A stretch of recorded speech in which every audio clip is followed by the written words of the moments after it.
Now we have to discuss about the topic posology. According to our syllabus, we have to discuss about definition of posology, factors affecting posology, pediatric dose calculations based on age, body weight and body surface area. Okay, first we have to go through definition of posology. Posology is a branch of medical science which deals with the dose or quantity of the drugs which can be administered to a patient for getting desired pharmacological action. While you are writing definition, you should write it as a complete sentence like this. I represented like a flowchart for your easy remembrance, but you should write like a complete sentence. Okay. Then posology is the term which is derived from two Greek words, that is posos means how much and logos means science or to study. That is, posology is the part of medicine which is concerned with the dose. Then dose of a drug cannot be fixed rigidly because there are many factors which influence the dose of a drug. These factors are age, conditions of patient, severity of the disease, tolerances, both natural and acute tolerances, then idiosyncrasy, route of administration, formulations used, drug interactions and rate of elimination. All these factors we will discuss in detail. Okay. Then, do you know what is official doses? Official doses, which are the doses given in the pharmacopoeia.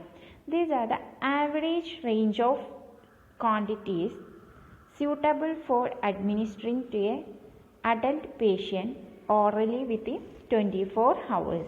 Okay.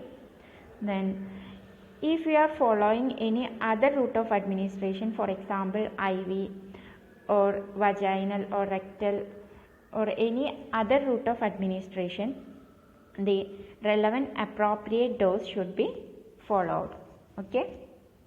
Then prescriber is responsible for how many drug to be prescribed and also about the frequency at which the drug to be administered.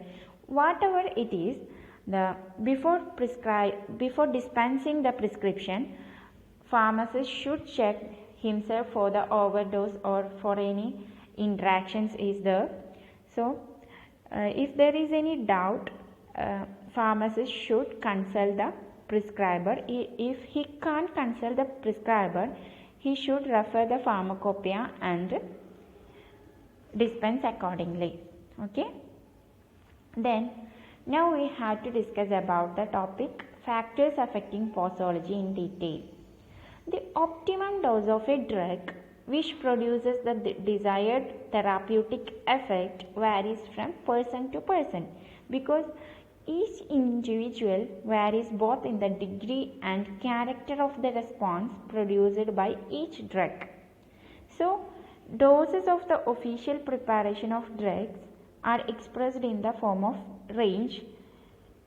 In such range, the drug gives a therapeutic effect. Okay. In all official references, doses are given in terms of range, not a single value. Okay. Then, for example, adult oral dose of paracetamol is 500 to 1000 milligram. It's a range, not a single value. Then, and also adult dose of cetirizine is 5 to 10 milligram. It is also a range, not a single value. Then, this dose range is usually based on the average requirements for an adult patient. Then, factors affecting posology: age, sex, body weight, surface area of the body, route of administration, time of administration, environmental factors, genetic factors, psychological state and emotional factors, disease condition, synergism, antagonism, cumulation, idiosyncrasy, tolerance, intake of other substances, metabolic disturbances. Then now we have to discuss all these factors in detail. Then first one is age. The pharmacokinetics of many drugs changes with age. What is pharmacokinetics? Pharmacokinetics means what body does to the drug, that is movement of drug into the body, through the body and out of the body, that is absorption, distribution, metabolism and excretion of the drug. Okay. This pharmacokinetics of many drugs changes with the age of a patient. So for determining the dose of the drug, age is very important factor. So, and infants are very sensitive to drugs than adults because there are many variation in several physiological parameters such as total body water content, fat content of the body, functional capacity of renal and hepatic systems of the body, etc. Total body water content means total amount of the fluid in a human body. Human body is consists of at least 50% of the water. Exact percentage of water in the body varies based on many factors like age, sex, etc. Then functional capacity of renal and hepatic system is functional capacity of kidney and liver system. Okay.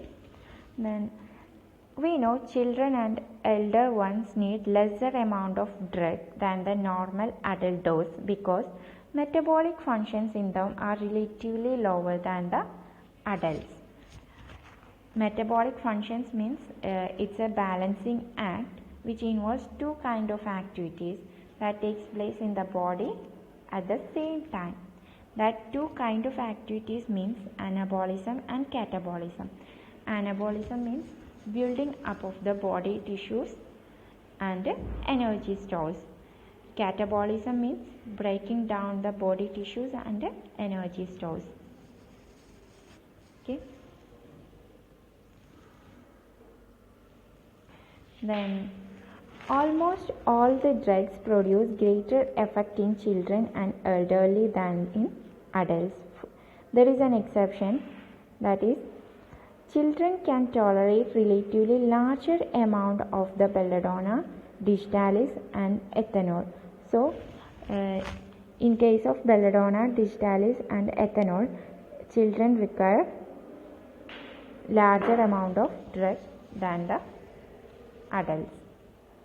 Then example for as per the age dose may vary, that is albendazole, adult dose is 400 mg, child dose is 335 mg and elder dose is 320 mg.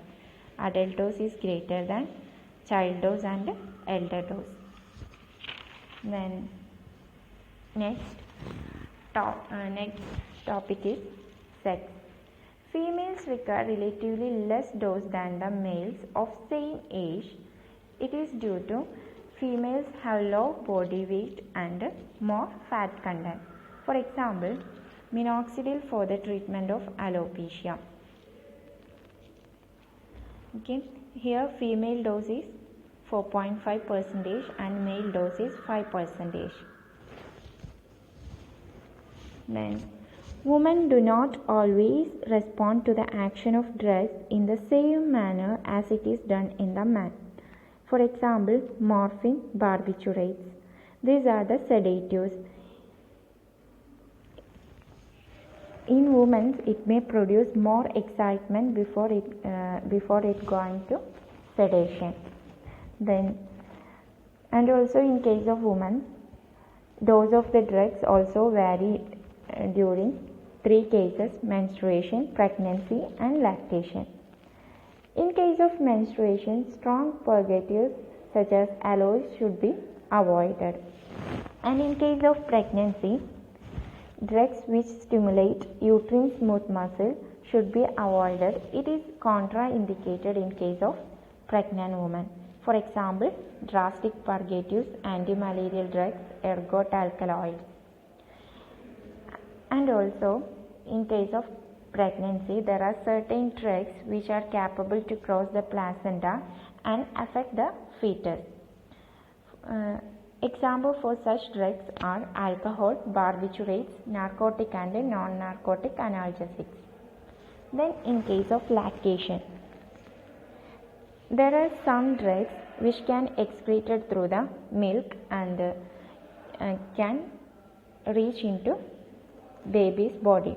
So in such cases, such drugs should be avoided, and if it is important to given, it should be given very cautiously. For example, antihistamines, morphine, tetracycline. Then next factor is body weight. The average dose is mentioned either in terms of milligram per kilogram body weight or as a total single dose for an adult weighing between 50 to 100 kilogram. So body weight is very important factor. The dose of a drug reaching the site of action depends on the body size. So a stout person requires more dose than the lean person. Then next factor is surface area of the body. The physiological factors such as electrolytes which are present in the body fluids, body mass, glomerular filtration rate, plasma volume, etc. may changes with the body surface area. These changes causes the changes in distribution and clearance of the drug. Okay, so consequently dose of the drug also changes, that is according to change in surface area, dose of the drug also changes. Then the dose calculations are carried out based on the surface area mainly for anti-cancer drugs. For example, methotrexate is an anti-cancer drug which is used to treat certain type of cancer such as breast cancer, skin cancer, head cancer, neck or lung cancer. In case of methotrexate, dose of an adult with the body surface area is 1.73 meter square is 100 milligram, and the dose of an adult with a body surface area of 0.62 meter square is 35 milligram. That is, as the surface area of the body increases, dose of the drug also increases. Okay. Next one, route of administration. The change in the dose of a drug with the route of administration is due to variation in the bioavailability of the drug and blood perfusion to various organs. Bioavailability is the rate and extent of the drug absorption, and blood perfusion means it is the local blood flow through the capillary network and extracellular spaces in the tissue.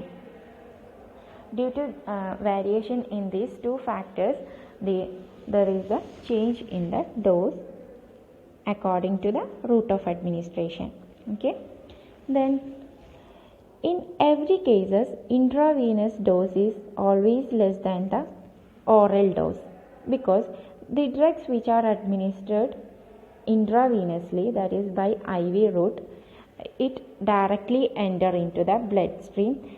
It does not undergo hepatic first pass metabolism and such things. If we are administering the drug orally, it may undergo hepatic first pass metabolism. Then, so IV route shows greater bioavailability and quick onset of action. Okay. Then, for example, morphine oral dose is 10 to 30 milligram and IV dose is 2.5 to 5 milligram. That is, IV dose is less than that of oral dose. Then, effectiveness of the drug formulation is usually controlled by the route of administration. Then next one, time of administration.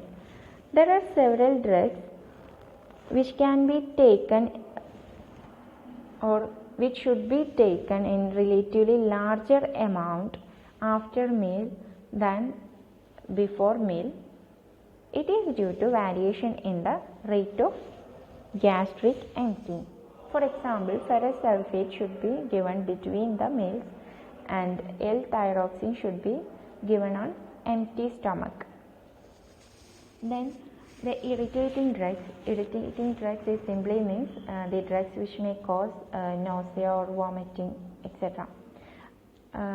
Such drugs should be given after meal.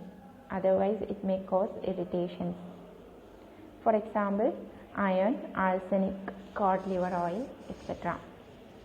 Then next one, environmental factors.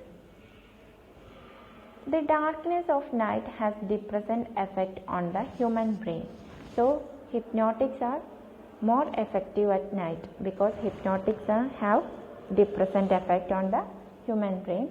So hypnotics are more effective at night.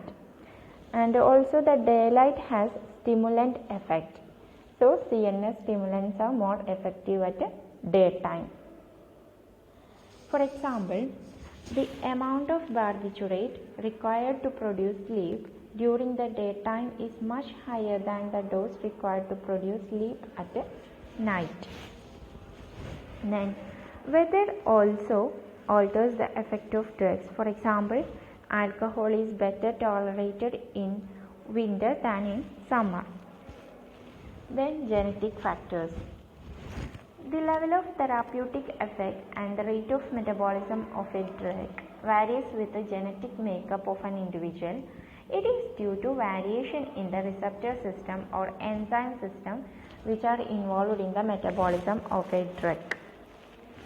Okay, so according to genetic factors of an individual, dose also varies from one individual to another. For example, the dose of drugs like dapsone, hydralazine and isoniazid depends upon the capacity of the acetylating enzymes which are present in an individual. Then second one is the dose of succinylcholine depends on the type of esterase enzyme which is present in the body.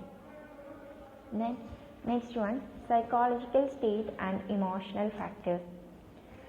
The personality and behavior of the physician may influence the patient and it is especially occur in the case of drugs which are intended for psychosomatic disorders. Then drugs responses in some individuals is influenced by non-pharmacological factors like psychological and emotional factors. For example, higher dose of general anesthetics are required in more nervous and anxious patients than in normal individuals. And second one is 50 to 100 milligram of chlorpromazine is required to produce tranquilization. Tranquilization means to produce calmness in normal individual. In case of schizophrenic patient, 500 to 1000 milligram of dose is required to produce the same therapeutic effect. Okay. Then placebo. Placebo means it is a substance or treatment which is designed to have no therapeutic value. Placebo is anything that seems to be real but it is not a real medicament or treatment. It may be any pill, tablet or shot, any other type of a treatment. Then, this placebo may relieve the symptoms in some patients which depends on their psychological state. Then next one, the nocebo. Nocebo effect is said to occur when negative expectations of the patient regarding the treatment cause the treatment to have a more negative effect than it otherwise would have.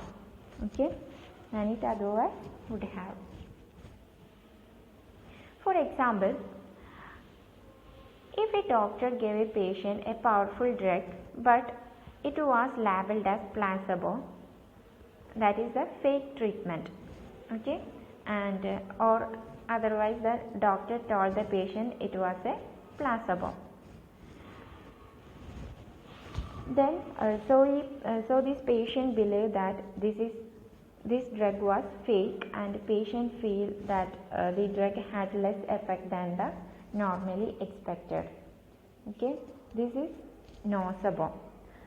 Nocebo creates fear or panic, usually in pessimistic persons who do not respond to medication. Then next one, disease condition.